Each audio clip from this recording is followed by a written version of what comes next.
ሰላም እንዴት ናችሁ እስራኤሎች? ሰላማዊት ዮሐንስ ወይ ምላሽ ነኝ። እግዚአብሔር የተመሰገነ ይሁን። እስራኤል ዛሬ በሰላም ገብተናል።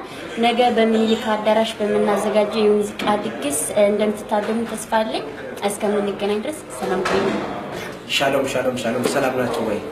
እስራኤል ገብተናል ዛሬ ቀን። እንግዲህ ነገ በሚኒሊክ አዳራሽ ላይ እንገናኝ። እንድናሳይ ነው የምንታየው። ታውቃላችሁ ሰው ደግሞ ወገባችሁ ጠበቅ አድርጋችሁ ነው ማለት ነው። አመሰግናለሁ። ሰላም እንደምን አላችሁ? እስራኤል ያላችሁ አድናቂዎቻችን፣ ስሜ ብርሃን ሞላ እባላለሁ። ድምጻዊ ማሲንቆ ተጫዋች። ነገ በሚኒሊክ አዳራሽ ፕሮሞተር ማንደላ ባዘጋጀው ልናስደስታችሁ ተዘጋጅተናል። ሰላም ያገናኛል።